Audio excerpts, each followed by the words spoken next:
Vamos em pé. Em nome do Pai, do Filho e do Espírito Santo. Amém. O Deus da esperança que nos acumula toda alegria e paz em nossa fé, pela ação do Espírito Santo, esteja convosco. Bendito seja Deus que nos reuniu no amor de Cristo. Queremos apresentar nossa vida, nossa ação pastoral, os projetos que a Igreja nos propõe, pedindo também pelo Sínodo da Amazônia, que Deus derrame seu Espírito Santo sobre os bispos e assessores, apresentando também todo o agradecimento pelo Kairos Salvista, louvando e bendizendo ao Senhor por isso.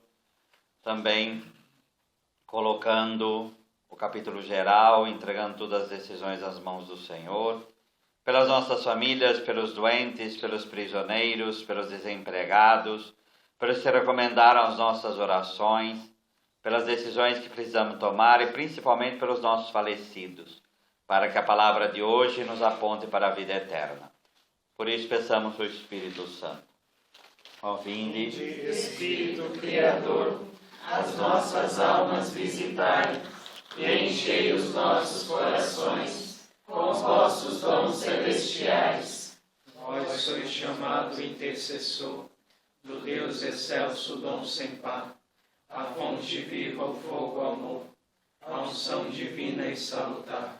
Sois doador dos 7 dons e sois poder na mão do Pai, por ele prometido a nós, por nós seus feitos proclamais. A nossa mente iluminai, os corações enchei de amor, nossa fraqueza encorajai, qual força eterna e protetor. Nosso inimigo repeli, e concedei-nos vossa paz. Se pela graça nos guiais, o mal deixamos para trás.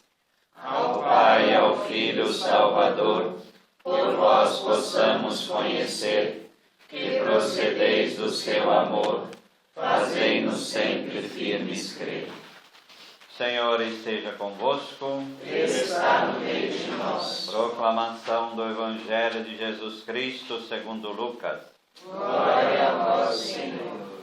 Naquele tempo, Jesus disse aos fariseus: havia um homem rico que se vestia com roupas finas e elegantes e fazia festas esplêndidas todos os dias.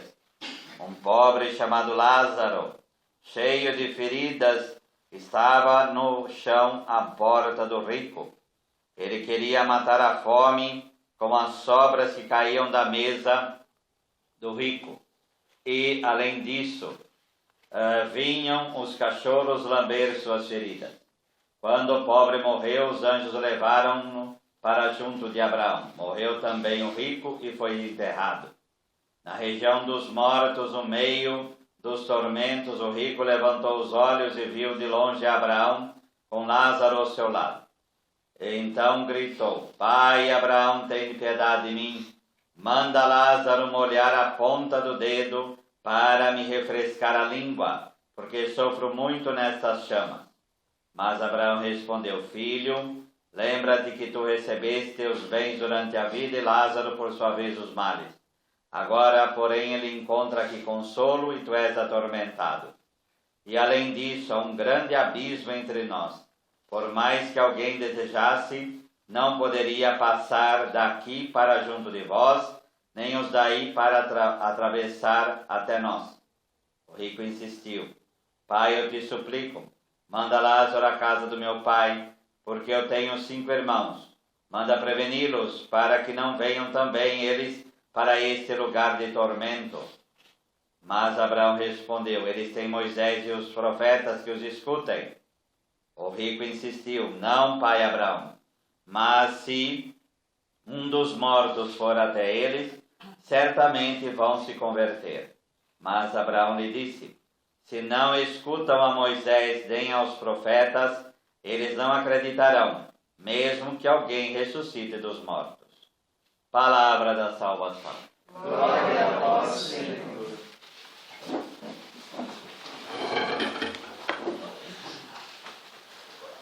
Então esta palavra que nós vamos ver hoje, ela é um resumo muito bom de escatologia. Quer dizer o quê? da ciência dos últimos tempos. Porque muitas vezes as pessoas falam muita besteira com relação àquilo que é o fim, para onde a gente está indo, né? Tem irmãos separados, por exemplo, protestantes, que tem a teoria de que a pessoa fica dormindo, que é milenarismo, não sei mal o quê, e diante fala que isso daqui é uma metáfora, né? Mas como diz um outro pastor protestante, metáfora do quê? Quer dizer, se Jesus conta essa história, é que é uma realidade isso. Então, o objetivo maior a gente ver essa passagem hoje é ver esses pontos que a gente precisa se ater como verdade de fé. Como verdade de fé, tá? Vamos lá. Então, primeiro vamos pegar no versículo 14 e 15, que é um pouco antes do que está aí. Então, aqui nós estamos no versículo 19, mas o contexto começa depois daquela passagem, que é 13, que nós encerramos, do administrador infiel, vem isso aqui, é sobre dinheiro, vem essa passagem do rico e do pobre, que é dinheiro também, tá? E ali fala assim no versículo 14: os fariseus, que eram avarentos, que eram amigos do dinheiro, ouviam tudo isso e o ridicularizavam. Quer dizer, ao ouvir a parábola do administrador infiel, os fariseus gozavam da cara de Jesus mesmo, tá? Por quê? Porque eram pessoas, como está lá em Mateus 23, que fingiam longas orações para tirar dinheiro de viúva. Então, eles são um pouco se lixando, eles queriam mais era dinheiro mesmo, tá? Então, para ver a índole dessas pessoas que eram hipócritas. Mas Jesus lhes disse: vós sois os que vos justificais a vós mesmos diante dos homens, mas Deus conhece o vosso coração, pois aquilo que é elevado entre os homens é abominação diante de Deus. O que é elevado diante dos homens? Ser rico. Ser rico. Simplesmente. E para Deus não deve ser assim, né? Então essa história de ficar pedindo para Deus para ficar rico, não vai dar certo isso. Não vai dar certo. Você tem um certo conforto, isso é outra coisa. Mas pedir para ficar rico, diante de uma palavra dessa aqui, não dá para você enquadrar eu que o Senhor quer ficar rico. Porque não entra nessa passagem aqui. Não entra. Tá? E agora, ao entrar nessa outra aí do rico e de Lázaro, aí fica aí mais claro ainda, né? Então nós estamos diante de duas vidas, né? De duas vidas. Uma vida de um homem rico que não tem nome. Tradução: a Sagrada Escritura, ela não nomeia quem vai para o inferno, tá? Ela não fala quem vai para o inferno, porque ela não quer condenar ninguém. Porque tá? o rico estava lá no tormento e é chamado por Abraão de filho. Sim, por quê? Por quê? Sim. E continua sendo filho de Deus também, só que renunciou ao direito, né? Renunciou ao direito, né? E aí está no lugar dos tormentos, né? No lugar dos tormentos, tá? Então havia esse homem rico, tá? Poderoso, né? Que se vestia de linho fino, de púrpura, tá? Que era um pano que era para rico mesmo, tá? E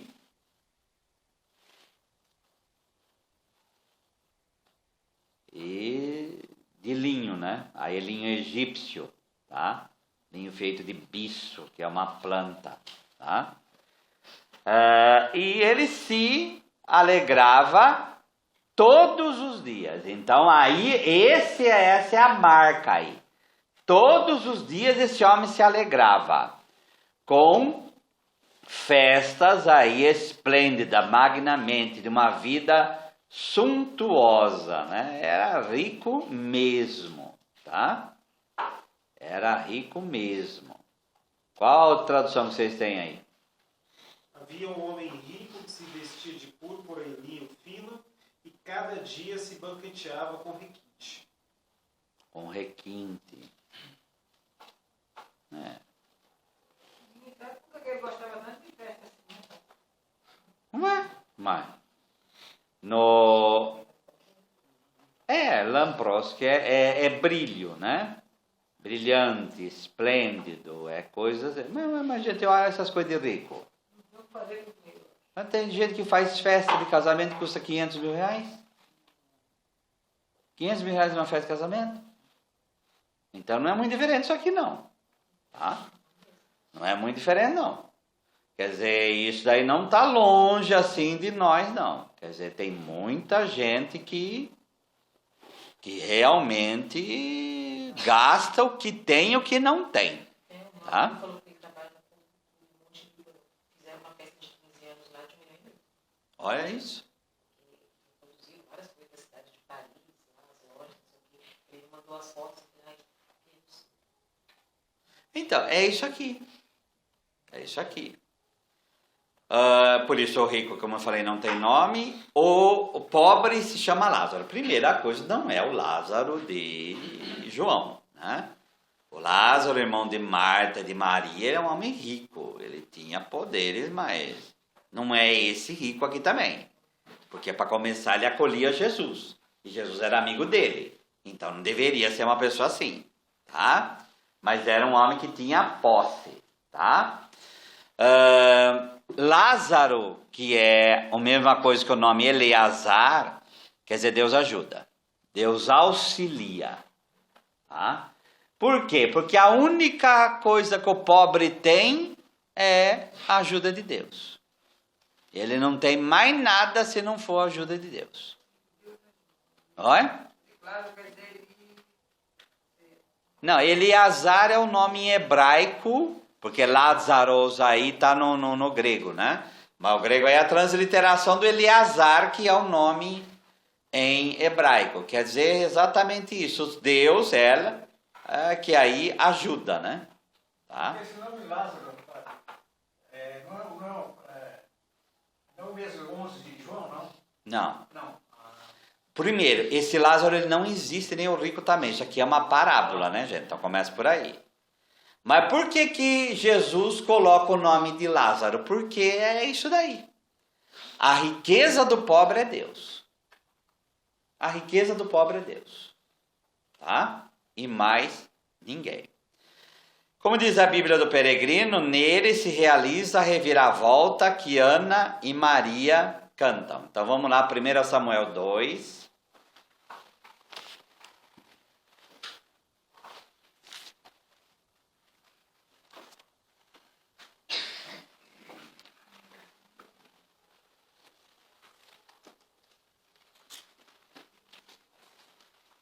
Samuel. 1 Samuel 2, é o Cântico de Ana. O Cântico de Ana é a matriz que depois vai virar o Magnificat, né?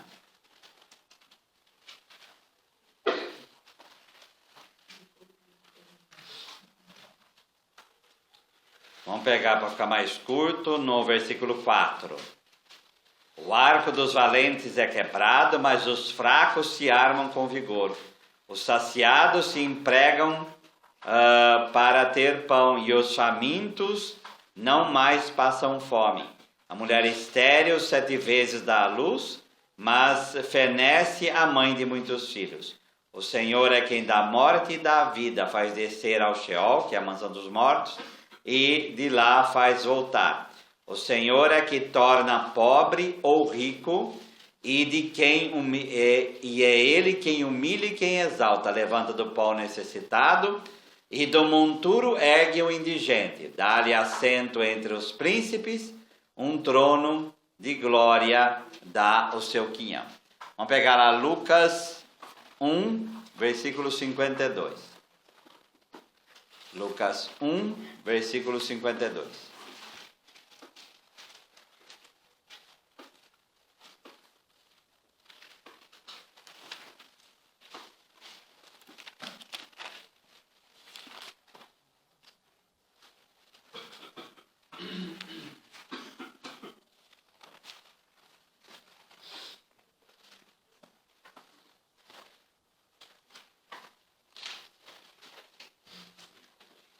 Depois os poderosos, é magnífica, né? Depois os poderosos de seus tronos e exaltou-os de condição humilde. Encheu de bem os famintos e despediu os ricos sem nada. Então, a melhor forma de ler isso aqui não é só nessa terra. Em primeiro lugar, e lembrar que é o mesmo evangelho, né? Aqui nós estamos no capítulo 1, o evangelho de hoje é o capítulo 16. Portanto, esse exaltar o pobre e diminuir o rico é nessa perspectiva também de vida eterna, tá? Então a gente tem esse tipo de visão, porque senão entra aqui numa teologia da prosperidade que não é a intenção do texto aqui, tá? Não é a intenção do texto, certo? Então vamos voltar lá no nosso texto. No caso, já deixou de separar. Sim.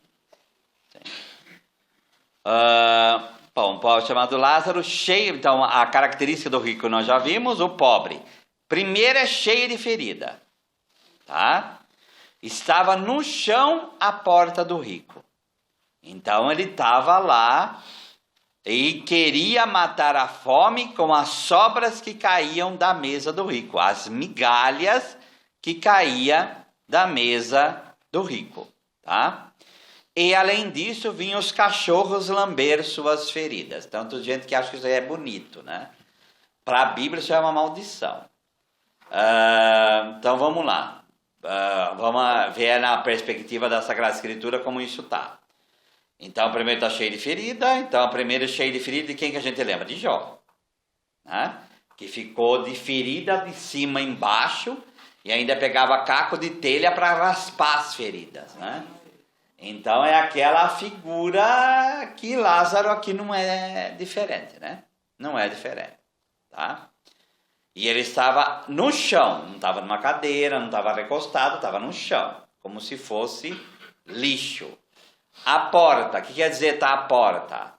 Estava fora. Então ele não estava dentro da casa do rico, ele estava fora, na rua. Tá? E queria matar a fome com as migalhas que caíam. Então vamos pegar Ezequiel 16:49.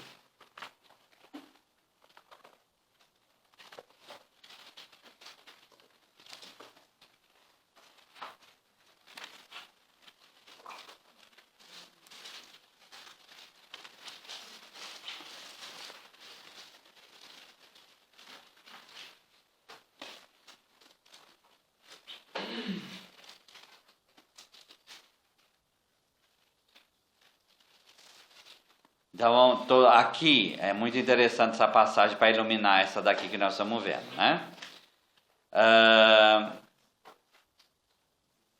Não vamos lá, em Gênesis 19, 24, 25 é Sodoma, né? Quer dizer, a cidade que caiu por causa dos seus pecados, tá? Lembram lá? Que Ló estava lá, os três divinos chegam e etc, né?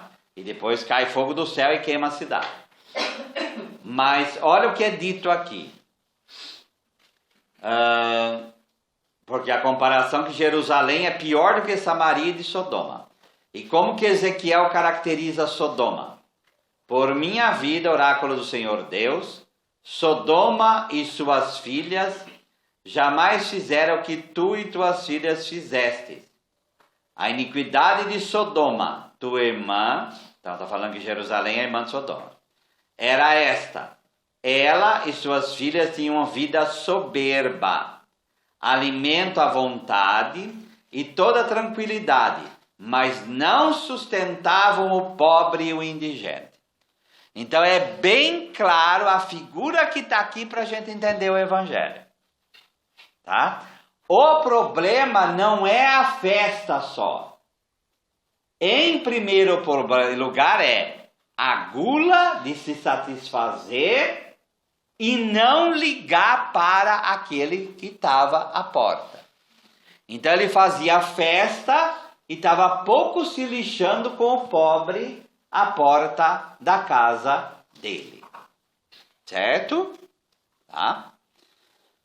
E os cachorros, né? E os cães, vamos lá pegar Salmo 22, 17.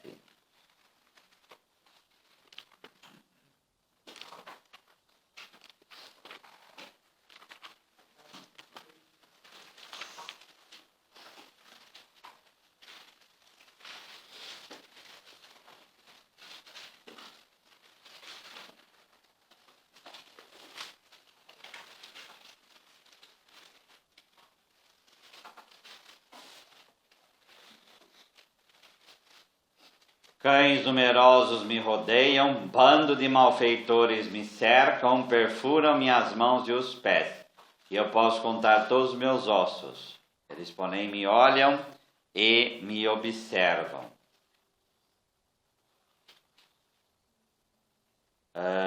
21, versículo. Livra da espada a minha alma e das unhas dos cães a minha vida. Vamos pegar Provérbios 26, 11.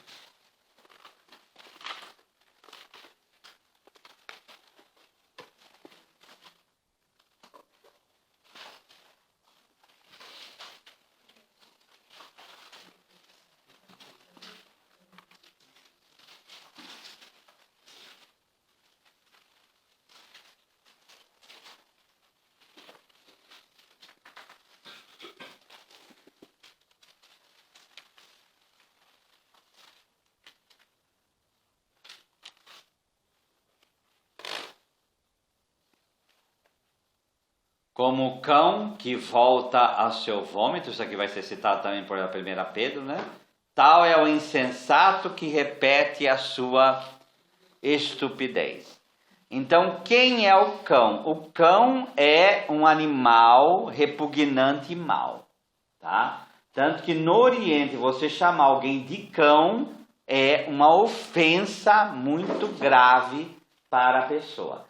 Então a gente fala, o cãozinho está lá lambendo as feridinhas dele para curar. Não é isso. Quer dizer que os cães, que é um animal sujo, está lá lambendo, se aproveitando da ferida do pobre, porque o cão também tem que comer. Essa é a figura. E esse homem que tem essa figura, esse cão como um animal repugnante, ele está numa situação pior do que um cachorro. Né? Aí a gente lembra do filho pródigo que queria comer a comida dos porcos. Tá? A gente era pequeno lá na minha terra, não podia chamar isso a palavra de cão, acho que não sabia nem que significava o cão, né? Sei lá. Era uma palavra, a gente até apanhava. Sim. Era como se estivesse chamando. Porque no Brasil, mas é por causa disso daqui. Por que o demônio foi cão? O cão por causa disso aqui. Tá? A gente não costuma usar essa palavra. É. Só cachorro. Não, nem pensar. Sim. Mas no fim é a mesma coisa. No fim é a mesma coisa. O xingamento é o mesmo. Vamos lá. E quando o pobre morreu, os anjos levaram-no para junto de Abraão. Tradução, o pobre subiu. Morreu também o rico e foi enterrado. Tá? O rico, na região dos mortos, no meio dos tormentos, o rico levantou os olhos, viu de longe Abraão com Lázaro ao seu lado. Tá? Como está a tradução de vocês aí do final do 23? Lázaro está como? Com seu seio. Seu seio. Essa a palavra. Tá? Então, primeiro a sorte, vamos pegar Daniel 12, 2. Livro do profeta Daniel.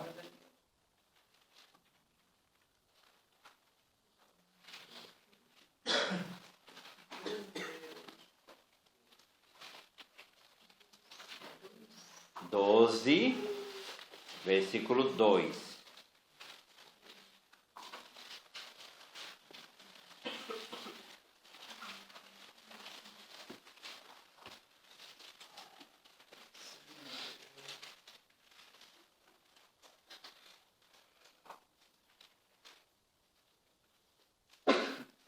E muitos daqueles que dormem no solo poeirento acordarão, uns para a vida eterna, outros para a ignomínia eterna, né? Para a condenação eterna. Quer dizer o quê? Todo mundo morre, tá? Só que as sortes não são as mesmas.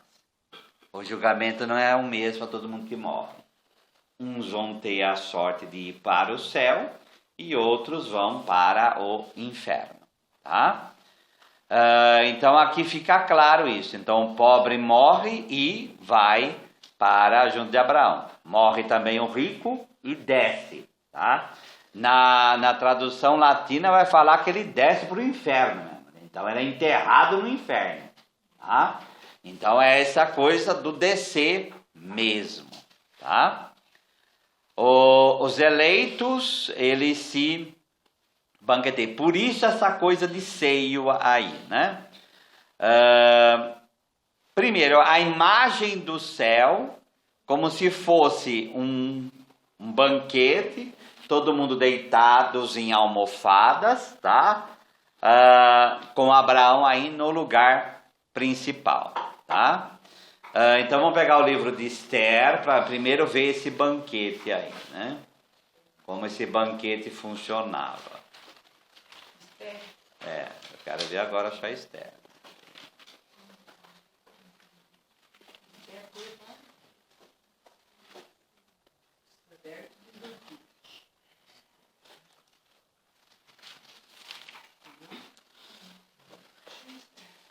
Nós vimos isso daqui há um tempinho atrás, né?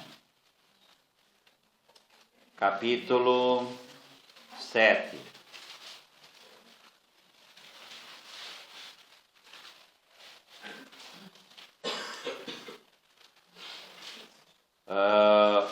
O rei e a mãe entraram no banquete para beberem com a rainha. No segundo dia, disse, então o banquete já tinha 2 dias já. No segundo dia, disse ela ao rei, já sob o efeito do vinho. Então, qual o teu pedido, Esther, qual o teu para que seja atendido? Que queres que eu te faça? Repito, mesmo se pedires metade do meu reino, tu alcançarás. Ela respondeu, se encontrei graça a teus olhos, ó rei, e te agrada, concede-me a vida pela qual suplico e a vida do meu povo pela qual te peço. Pois fomos entregues, eu e meu povo, para sermos esmagados, mortos e aniquilados. Se ao menos fôssemos vendidos como escravos e escravas, eu me calaria. Essa tribulação não mereceria que eu me preocupasse com o rei. Assuero perguntou, quem é esse, onde está, quem ouse fazer isso? Respondeu Esther, nosso inimigo perverso adversário é este que é Amã. Ouvindo essas palavras, Amã ficou aturdido diante do rei e da rainha. O rei levantou-se indignado e do lugar do banquete saiu para o jardim do palácio. Amã também levantou-se para pedir a rainha, Esther por sua vida, pois percebera que o rei já tinha decidido a sua desgraça. Voltando o rei ao jardim para a sala do banquete, agora vem, viu que Amã se tinha atirado sobre o divã onde Esther estava reclinada. Era assim que era o banquete. Não tem cadeira, gente. Tira a cadeira da cabeça, tá? Então era tipo divãs ou almofadas. Então a mesa era baixa, tá? A comida vinha em cima, a pessoa se levantava, pegava a comida e voltava a se reclinar. Porque esse é o banquete rico. Essa palavra se reclinar, vira e mexe, ela volta na Bíblia, porque é o banquete assim. Então, quando fala que Lázaro está no seio de Abraão, é a mesma coisa que João, como nós vamos ver agora. Tá? Então, vamos pegar lá, João capítulo 13, versículo 23.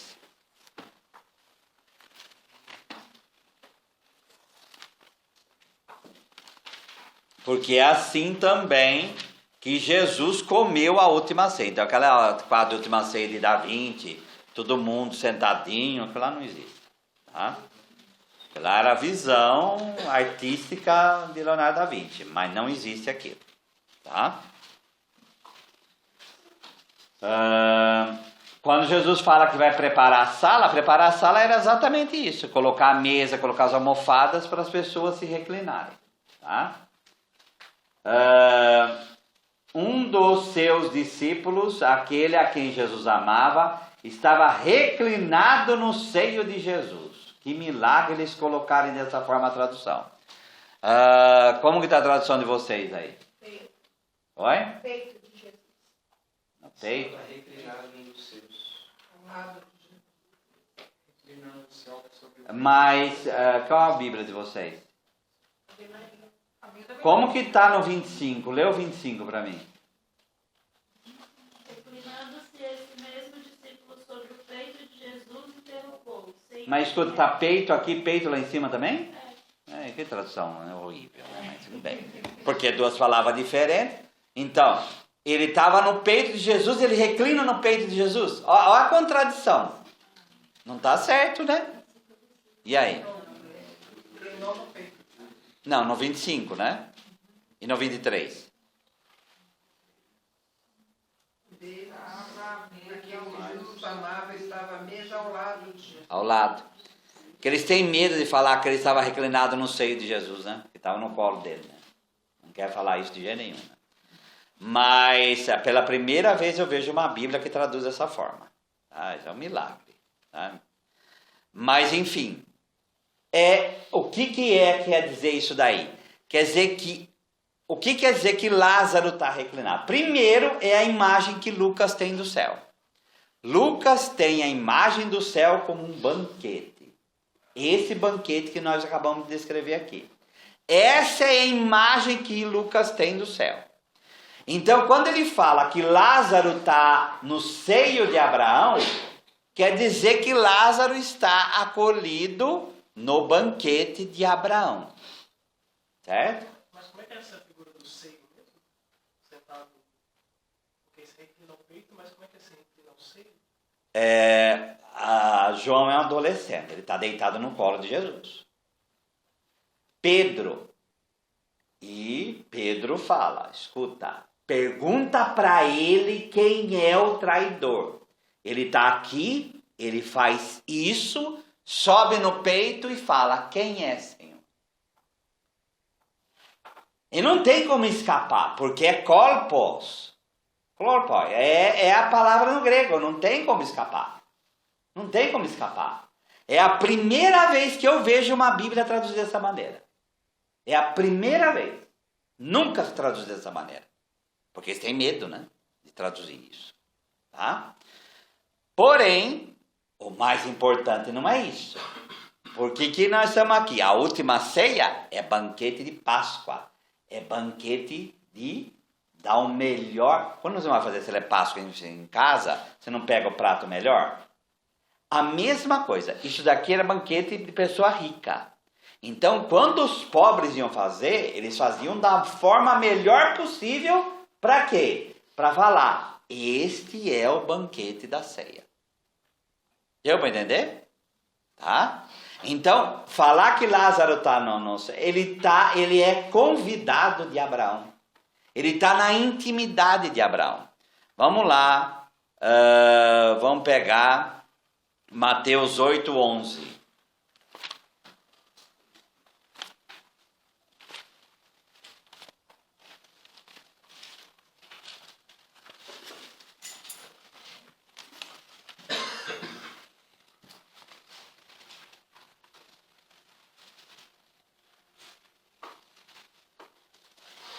Olha aqui como é descrito, né? Ora, eu vos digo, muitos virão do Oriente e do Ocidente, e se sentarão à mesa do reino dos céus, junto com Abraão, Isaque e Jacó, enquanto os filhos do reino serão lançados fora nas trevas, onde haverá choro e ranger de dentes. Então, é a imagem do que? Tá junto de Abraão é estar no banquete de Deus. É a imagem do céu. Tá? Por que remete a Abraão e não a próprio Jesus direto? Porque é o povo. Vamos lá. Você quer ver? Juízes 2:10.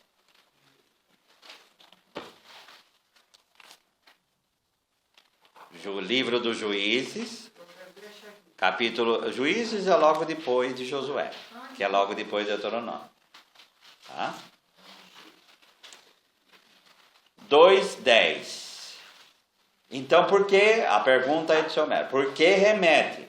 Mas depois que toda aquela geração se unira a seus pais, surgiu uma outra geração que não havia conhecido o Senhor, nem a obra havia realizado em favor de Israel. Então, morrer é se reunir aos pais. Por isso que Abraão está aqui. É reunir aos nossos antepassados. Tá? Por isso cria-se muito valor dos que morreram. Sim. Mas nós também, quando nós morrer, a gente vai se unir a eles. Tá? Não, padre. Oi? É mesmo. O quê? Quando a gente morrer. Sim. Se unir aos pais. Pais, não é o pai e a mãe só. A família. É avô, bisavô, tataravô, pentavô, tetravô, hexavô e por aí vai. Tá? Então é 2, 4, 8, 16, 32, 64, 128 e por aí vai. E que a gente não conheceu ele? Por isso nós vamos conhecer. Eu não vou ter dificuldade nenhuma de morar E nós vamos ter uma eternidade inteira para conhecer. Mas isso é real, já. Isso é real, isso não é lenda nem coisa, isso é uma realidade. Nós vamos conhecer. E quando a pessoa está lá, o pai no caso, e não vê a chegada do filho, ele sofre com isso? Não. Não. Porque ele já desapegou de tal maneira, ele está imerso na luz de Deus de tal maneira, que tudo para ele é claro. Padre, isso é Ele não vai falar assim, é injusto. Não, para ele é tudo claro porque não está. Mas isso se Tá. eles estiverem no céu, né? Não. Tanto faz. Mas quem estiver no inferno também vai saber. Por isso a figura do juízo final. Mas pode ter essa contradição do caso dos dois aqui, que está um no inferno, o outro no céu. É. Aí pode ver um parente que está lá no inferno. Pode. O juízo final vai ser isso. O juízo final vai ser todos. Vai tirar o abismo do meio. Todo, não é tirar o abismo. O abismo continua. O abismo nós vamos ver que ele não sai. Mas se Abraão está falando com ele e está vendo o abismo, quer dizer que tem jeito de eu ver. O abismo não é físico. O abismo é a distância entre o bem e o mal. Esse é o abismo. Por isso, Tá? por isso a distância entre o rico e o pobre. A gente fala abismo, mas vamos pensar até na nossa terra, né? O abismo, ele pode ser algo que tenha 10 quilômetros de profundeza e 10 metros de comprimento. Certo? Dá para pular 10 metros? Não. Mas a profundeza impede. Mas eu estou falando com a pessoa daqui 10 metros.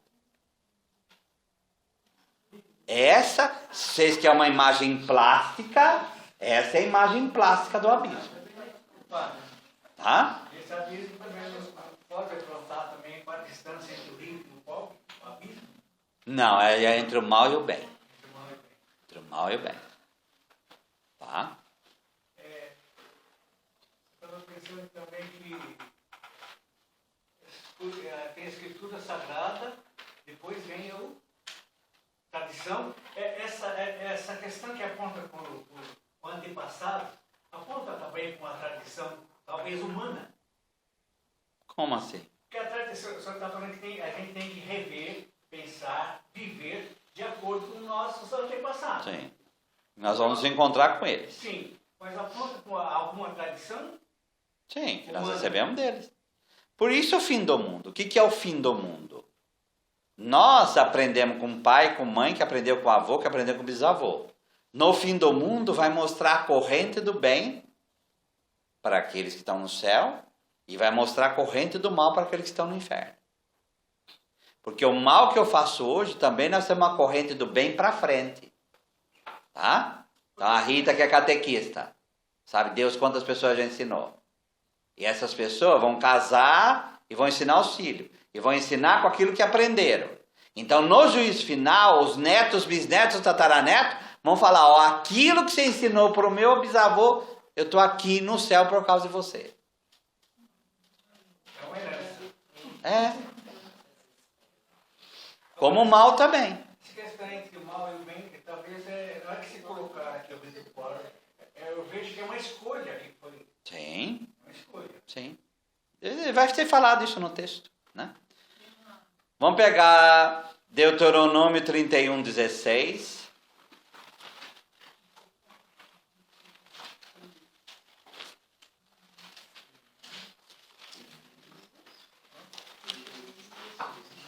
Viu, padre? Sabe por que eu vejo que é uma ouviram. Sim. Vamos lá. E o Senhor disse a Moisés: eis que se aproxima os dias da tua morte. Um dia Deus vai falar isso conosco também. 16. Isso está no 14, mas no 16. O Senhor disse a Moisés: eis que vais adormecer junto de teus pais, e esse povo que levantarás se prostituirá com os deuses estranhos da terra e que está para entrar e me abandonará, rompendo a aliança. Então é a mesma coisa. Deus vai falar para Moisés: você vai adormecer com os seus pais. Repito, não é só pai e mãe, é todos os antepassados. Tá, por isso que Lázaro aqui vai para o seio de Abraão. Tá? Padre, uma coisa que talvez foge um pouco, mas a importância da gente rezar, orar pelos antepassados. Isso é fundamental. Fundamental. Não é essa passagem que vai falar disso. Tá? É outras passagens que vão falar disso. E aí, que nem 2 Macabeus 12, né? É um santo costume rezar pelos mortos, né? Mas que nós temos ligação com eles e eles conosco, não tenha dúvida nenhuma. Tá? No texto dos homens, a gente costuma rezar. Deve. É obrigação, né? Isso não é obrigação. Tá? Vamos lá, vamos voltar lá no nosso Lucas, versículo 23. Na região dos mortos, no meio dos tormentos, o rico está nos tormentos, então o inferno é lugar de tormento, então não é lugar para passar férias, tá? Essas piadinhas tontas que fica, o inferno é mais interessante porque o céu é chato, isso daí é tonteira, é conversa para boi dormir, tá? O inferno é tormento. Porque estamos sem Deus. Sem a presença de Deus. Pô, ainda bem Tá? com isso, né? Pelo amor É. de Deus, não quero nem brincar com você. E viu de longe, de novo, de longe Abraão com Lázaro ao seu lado, Lázaro no seu seio. Tá? Então ele vê a intimidade de lá e ele está lá no inferno sofrendo. Então gritou. Tá? A gente não sabe se esse grito é desespero ou é por causa do abismo. Mas gritou: Pai Abraão, tem piedade de mim. Manda Lázaro. Ele nunca se importou de Lázaro estar na porta dele. Agora, depois da morte, ele quer mandar no pobre. Porque o rico está no inferno, mas o raciocínio dele continua o mesmo. Ele não se converteu. Ele continua querendo instrumentalizar o pobre. Ele vai manda lá. Manda Lázaro. Tá? E ainda quer impor esse tipo de atitude para Abraão. Certo? Porque o raciocínio dele é esse. Tá? Molhar a ponta do dedo para me refrescar a língua, porque sofro muito nessas chamas, né? Então, famoso fogo do inferno. E aí, duas passagens para a gente entender o que é esse fogo espiritual aqui, né? Porque é a alma do rico que está lá, né? Então, o que seria esse fogo? Vamos pegar Isaías 33, 14.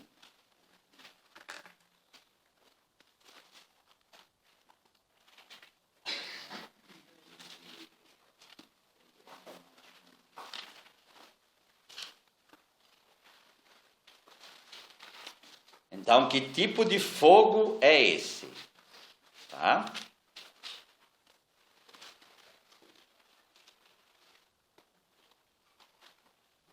Os pecadores em Sião ficaram apavorados, o tremor tomou conta dos ímpios. Quem de vós poderá permanecer junto ao calor desse fogo?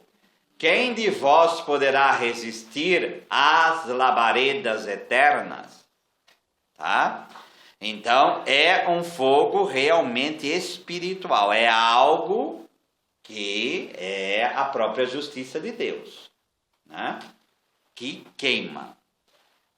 Vamos pegar o Salmo 68, 2.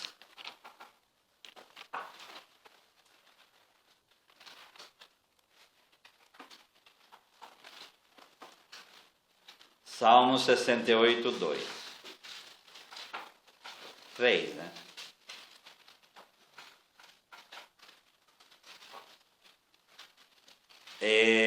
Como se dissipa a fumaça, tu os dispersas. Falando de Deus. Como se derrete a cera diante do fogo, assim perecem os pecadores diante de Deus.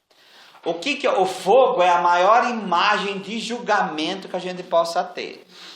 Por quê? O que o fogo faz? O fogo queima aquilo que é impuro. E sobra aquilo que é puro. Como a pessoa está no inferno, e aí Jesus vai falar da palha, né? Ele é só impureza. Então é só coisa que queima. Não tem algo para ser purificado. Por isso que o tormento é grande. Então Deus é esse fogo devorador, esse fogo consumidor, que faz a coisa desaparecer. Poderíamos relacionar também com o Apocalipse 21, purgatório? Sim. No Apocalipse é a imagem do lago de fogo, né? Lá é pior ainda a imagem, né? Lá é pior ainda, tá? Ela aponta diretamente para o pecado, não? Sim. Porque o que é o pecado, afinal de contas? O pecado é algo que não deveria ter acontecido e aconteceu, e que você pegou aquilo que foi criado, aquilo que Deus te deu, e você usa de modo errado. E isso daí, vamos dizer, é para abastecer esse fogo mesmo, né? Lembra do dinheiro mal empregado, né? Sim. Mas Abraão respondeu: filho, lembra-te que tu recebeste os bens durante a vida, e Lázaro, por sua vez, os males. Agora, porém, ele encontra aqui consolo e tu és atormentado. Na Bíblia Peregrino faz um bom comentário sobre isso, fala o pecado do rico e dos irmãos dele. Porque lá embaixo, que se ele pede para ir para os irmãos, que os irmãos estão fazendo a mesma coisa que ele. Então, a dedução aqui é lógica, né? Consiste em entregar-se à boa vida sem preocupar-se com os necessitados. Então, vou pegar lá Isaías 22, 13.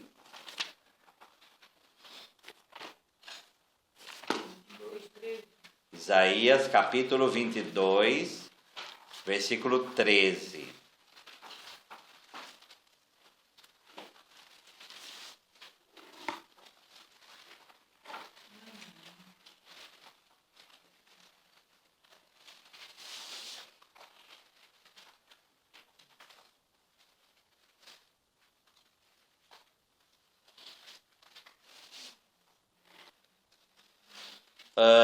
Assim diz o Senhor: vai procurar esse administrador Sobna e o mordomo do palácio e diz-lhe: que tens aqui?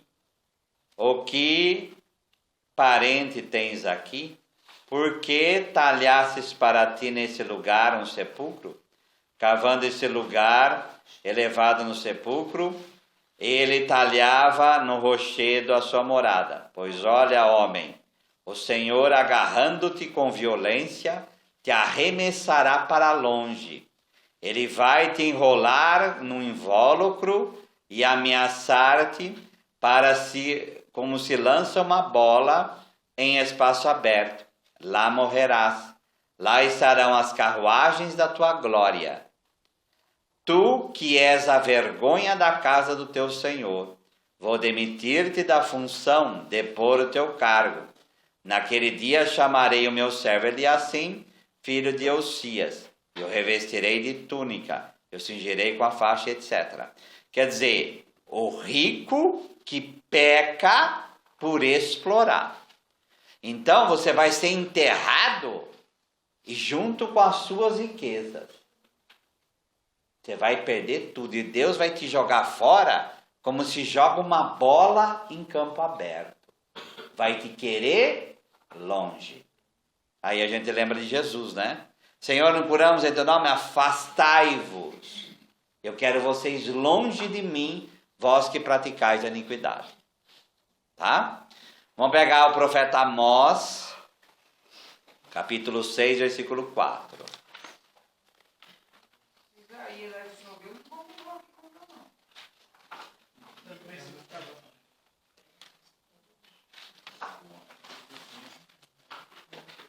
Amós, o que vai? Amós, capítulo 6, versículo 4.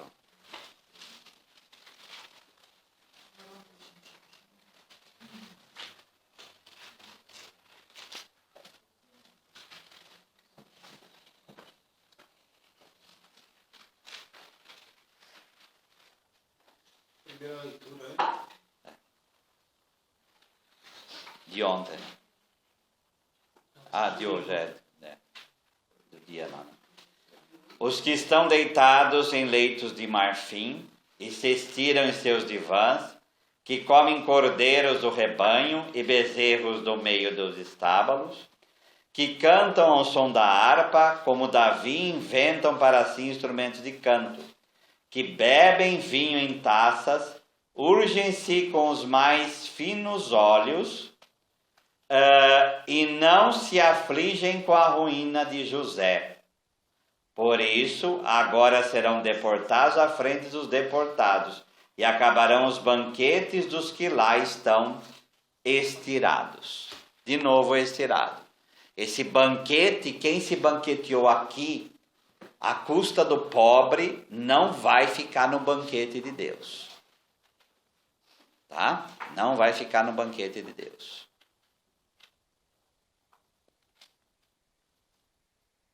São muitos, hein, padre? Sim. Vamos pegar Isaías 58.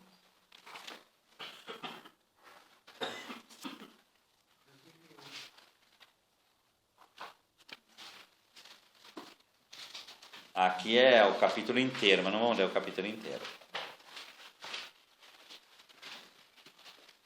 Clama bem alto e não cesses, amplia tua voz como um chofar.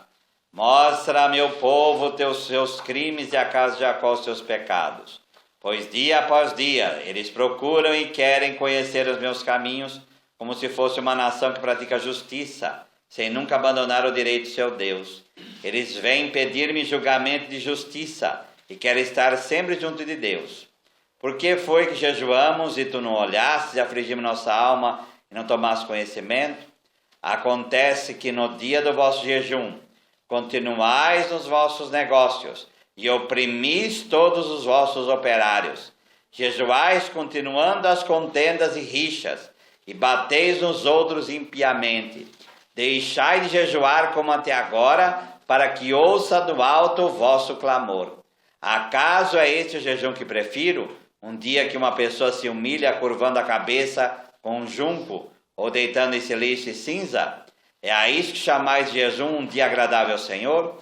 Acaso o jejum que eu prefiro não será este? Quebrar os grilhões iníquos, soltar as cordas do jugo, deixar eles livres os quebrantados, romper com toda opressão? Não é também repartir teu pão com faminto, recolher tua casa indigente e errante? Quando vires alguém nu, veste-o e não despreza a tua própria carne. Então tua luz romperá como a aurora. Quando lá embaixo eles têm Moisés e o profeta que os escutem, é mais ou menos isso aqui. Por que não escutou isso aqui? Né? Por que não escutou isso aqui? Porque não é uma festa, né, gente? O que dá para entender na escritura é: o rico, ele viveu a vida inteira desse jeito. E o pobre Lázaro viveu a vida inteira desse jeito. Quando fala aqui, tu recebeste os bens durante a vida e Lázaro os males, não é porque Lázaro recebeu os males que ele foi para o céu. Mas porque há um bem nele que a Sagrada Escritura aqui não fala qual é. Mas ele não se apegou. Agora o rico recebeu os bens durante a vida. Ele se apegou aos bens durante a vida. Por isso que ele foi condenado. E o apego fez ele cegar-se àquilo que o pobre necessitava. Vamos olhar a conta do dedo pelo significado. Eu não sei se é poder. Eu acho que não é poder, não. Poderia até fazer essa leitura, né? Aquele que desprezou agora o pobre precisa do poder do pobre para poder se refrescar. Mas a minha opinião maior é que ponta do dedo é o quê? Eu agora suplico uma gota. A mesma migalha que Lázaro queria, agora o rico está pedindo, né? Só que ele não deu nem a migalha para o pobre. Né? Tá? Eu acho que ponta do dedo é gotinha mesmo. Tá? Deu para entender isso? E tu és atormentado. E além disso, há um grande abismo entre nós. Por mais que alguém desejasse, não poderia passar daqui para junto de vós. Então Lázaro não poderia ir para lá, mesmo que ele quisesse.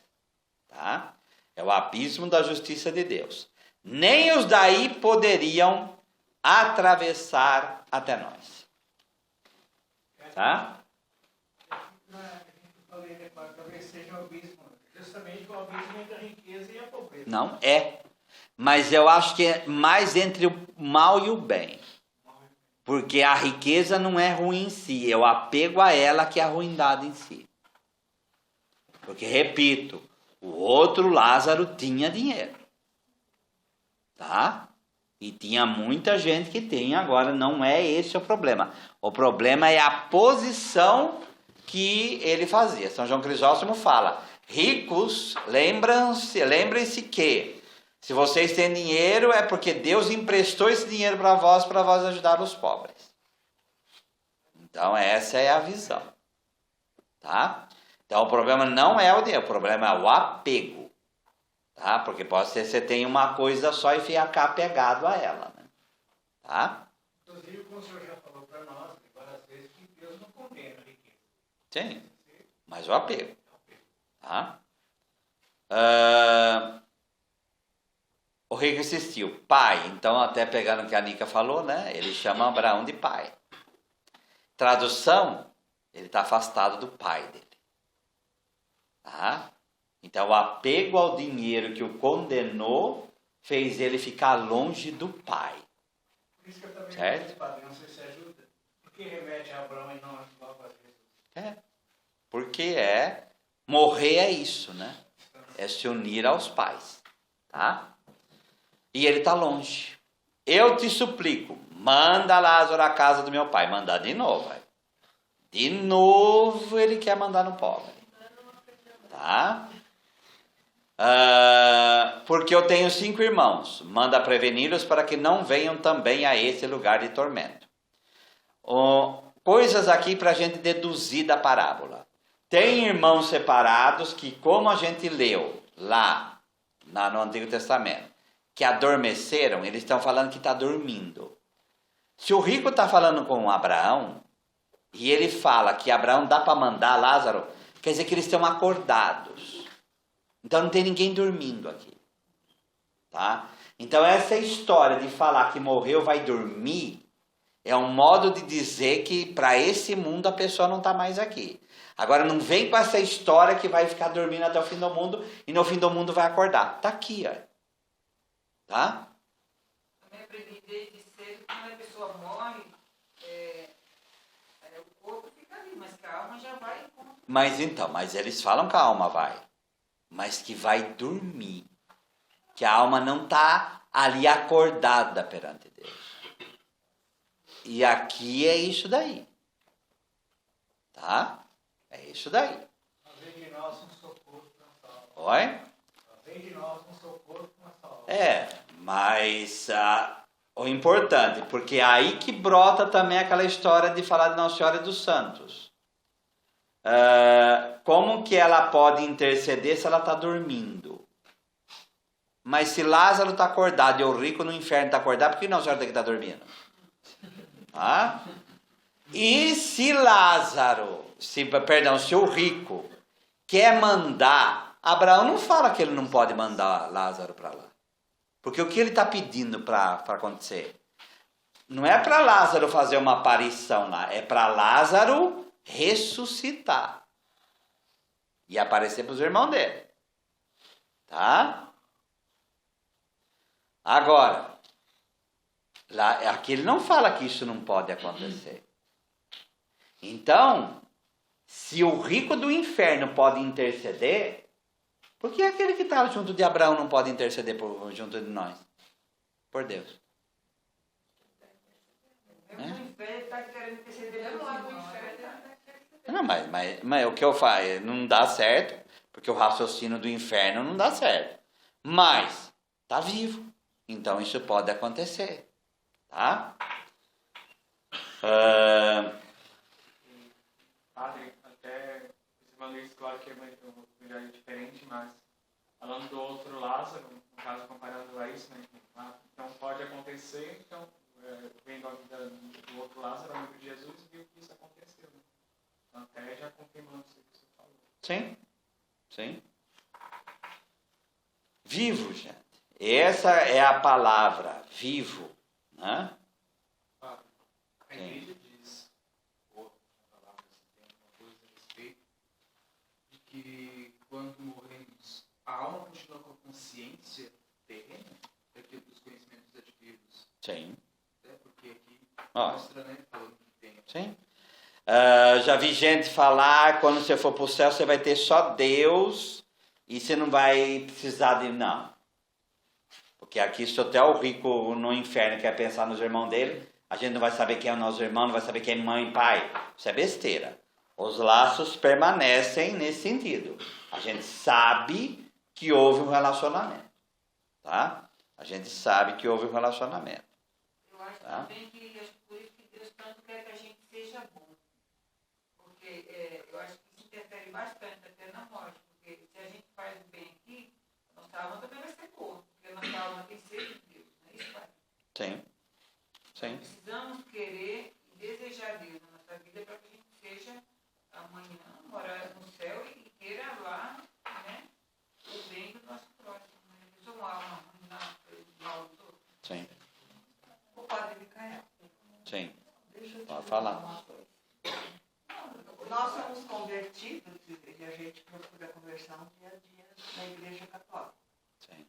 E esses outros de fora que se acham convertidos, mas não é na Igreja Católica. Então, Deus olha o coração. A gente reza isso na oração eucarística, por exemplo.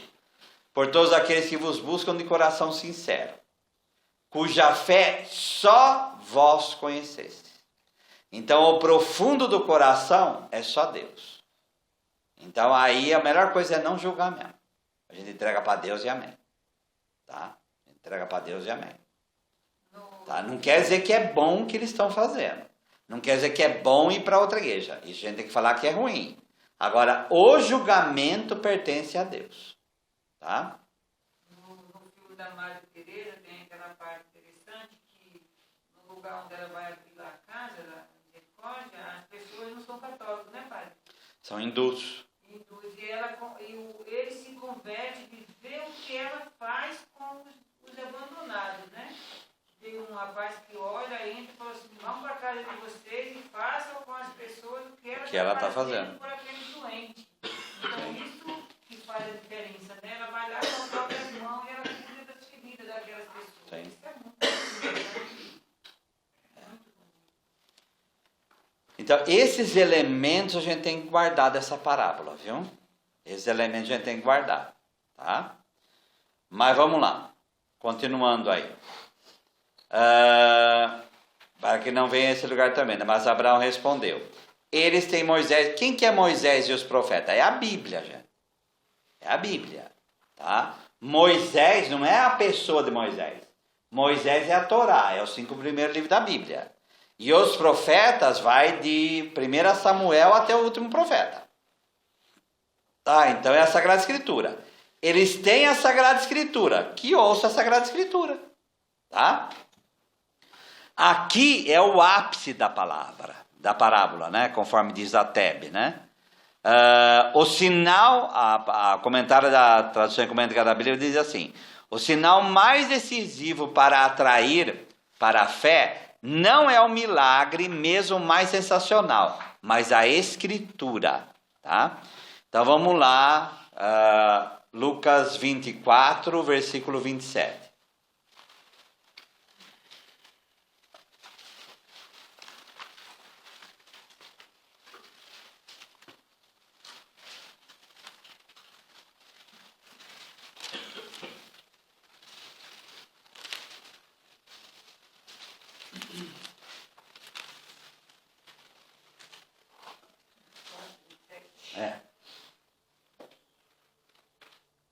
Emaús, né? E começando por Moisés, passando por todos os profetas, explicou-lhes então toda a Escritura, o que se referia a eles. Agora no versículo 44, esse mesmo capítulo. Depois disse-lhes: são estas as coisas que vos falei quando ainda estava convosco. Era necessário que se cumprisse tudo que está escrito sobre mim na lei de Moisés, nos profetas e nos salmos. Então, é essa lei que nós, aqui em todo o grupo de estudo, é para isso, né? Para que a gente, mergulhando nela, a gente possa realmente se converter, né? Se converter. Isso é a coerência da mensagem revelada. Jesus falou a outros aí da ineficácia dos milagres para as cidades da Galileia, conforme Lucas 10, 13. Então vamos lá em Lucas 10, 13.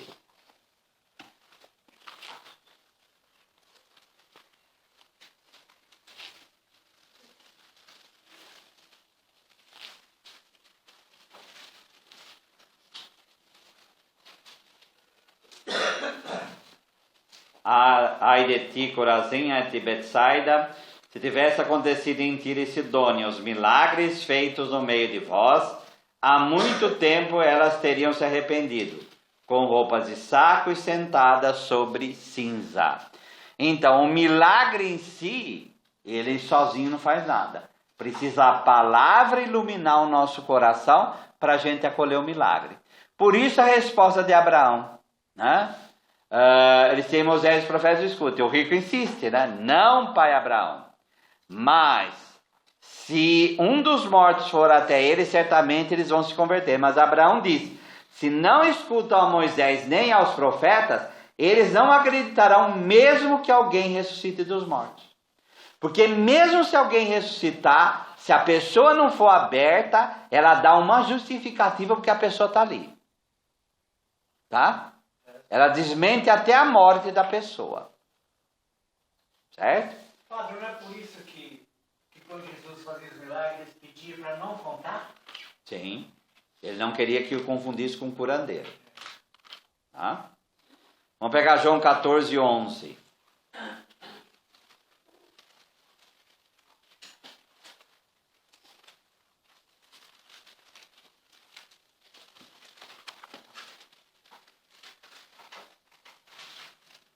Crede-me, eu estou no Pai, o Pai está em mim. Crede ao menos por causa dessas obras. Então, as obras, esses sinais, é para chegar onde? Na relação de Jesus com o Pai e do Pai com Jesus. Mas não é para parar no milagre em si. Tá? Por isso que em João 6, se vieram atrás de mim porque estão com o bando cheio, com a barriga cheia, é por causa do sinal. Vocês viram no milagre algo que aponta para a divindade, ou vocês estão só na coisa em si? Tá? Vamos pegar 20 e 29. O sinal aqui no caso é milagre, né, padre? É. E aí vem, todo milagre é um sinal. Todo milagre é um sinal.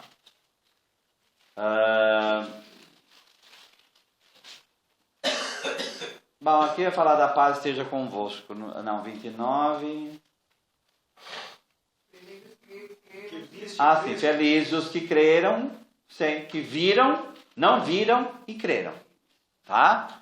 Então, o crer é mais importante do que ver Jesus ressuscitado. Tá bom? O crer é mais importante do que ver Jesus ressuscitado. Certo? Então, é isso daí que ele está falando para o rico. Eles têm Moisés e os profetas, eles têm a Sagrada Escritura. Que eles ouçam. É isso que vai transformar o coração deles. Tá? Porque mesmo se houver milagre, se não tiver com o coração aberto, não vai acontecer nada. Não vai acontecer nada. Tá? Então aí é necessário essa abertura. Essa abertura. Essa formação interior. Tá? Então qual que é a importância dessa parábola? A importância é que ela mostra isso da vida eterna.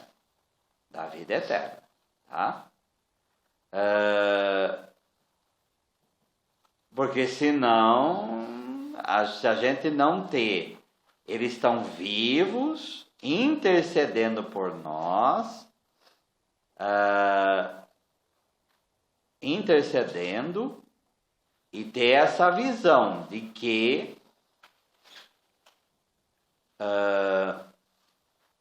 nós vamos nos reunir de novo com os nossos pais, tá?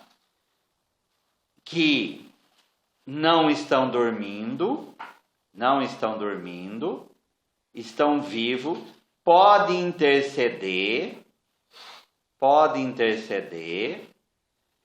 e há um abismo entre o mal e o bem na eternidade, há um abismo, certo? E esse é o destino de todo homem. É o destino de todo homem. Tá? Alguns poderiam falar, mas isso daí é no fim do mundo. Como que pode ser no fim do mundo? Você está mandando para os irmãos dele. Os irmãos estão vivos, né?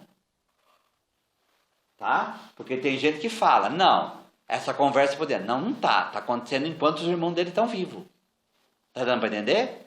Vamos pegar Apocalipse, a última passagem, Apocalipse 6:10. Para mostrar o paralelo desse estar vivo e as almas são vivas intercedendo por nós agora. Agora, Apocalipse 6, versículo 10.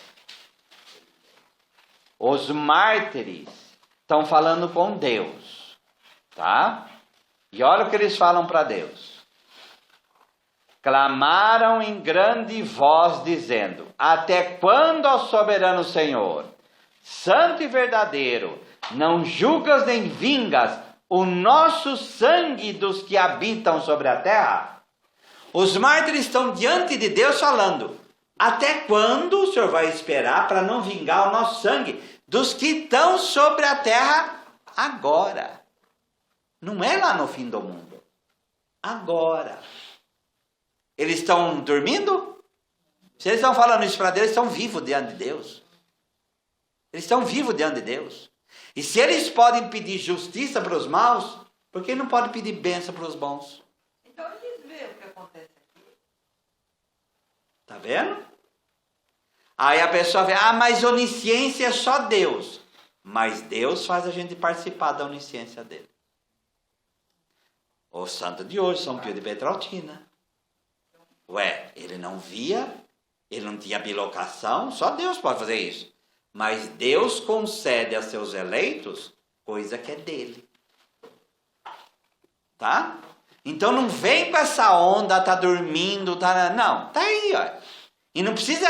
mas na Bíblia. Tá na Bíblia. Tá na Bíblia, tá aí, tá escrito. É só ler. É só ler. Tá? Eles estão em Deus pedindo justiça agora do sangue deles. Por que eles não podem também pedir? Senhor, olha para aquele que está precisando agora. Tá?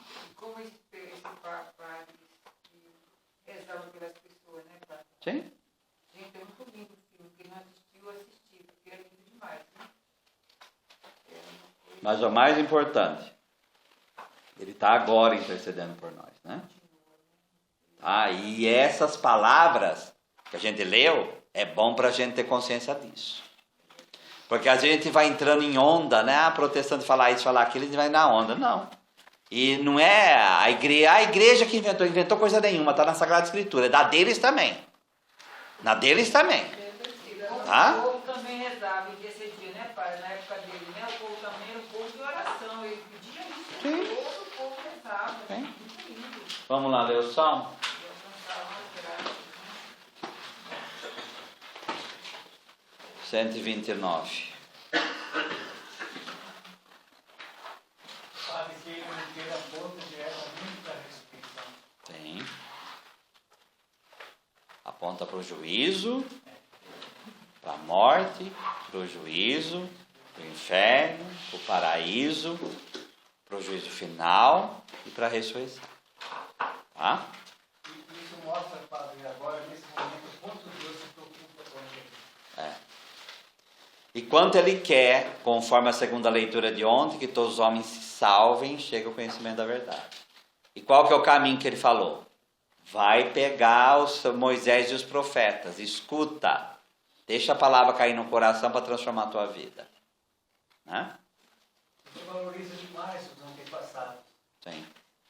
Vamos lá? Admiráveis são os teus testemunhos, por isso a minha alma os observa. A revelação das tuas palavras esclarece e dá entendimento aos simples. Abro a boca e aspiro, porque anelo os teus mandamentos. Volta-te para mim e tem piedade de mim, segundo costumas fazer aos que amam o teu nome. Firma os teus passos na tua palavra e não me domine iniquidade alguma. Livra-me da opressão do homem e guardarei os teus preceitos. Faze resplandecer o rosto sobre o teu servo e ensina-me os teus decretos. Torrentes de água nascem nos meus olhos, porque os homens não guardam a tua lei. Glória ao Pai, ao Filho e ao Espírito Santo. Como era no princípio, agora e sempre. Amém. Entregando nossa vida nas mãos de Deus, também o nosso destino eterno, rezemos a oração que o Senhor Jesus nos ensinou. Pai nosso que estais nos céus, santificado seja o vosso nome. Venha a nós o vosso reino. Seja feita a vossa vontade, assim na terra como no céu. O pão nosso de cada dia nos dai hoje. Perdoai-nos as nossas ofensas, assim como nós perdoamos a quem nos tem ofendido. E não nos deixeis cair em tentação, mas livrai-nos do mal. Nós os damos graças, Senhor, Por todos os vossos benefícios, vós que viveis e reinais, pelos séculos dos séculos. Amém. Nossa Senhora da Divina Revelação, Rogai por nós. São Jerônimo, Rogai por nós. o Senhor esteja convosco. Ele está no meio de nós. Abençoe-vos Deus Todo-Poderoso, Pai, e Filho e Espírito Santo. Amém. Glorificai o Senhor com vossas vidas e dê em paz que o Senhor vos acompanhe. Graças a Deus.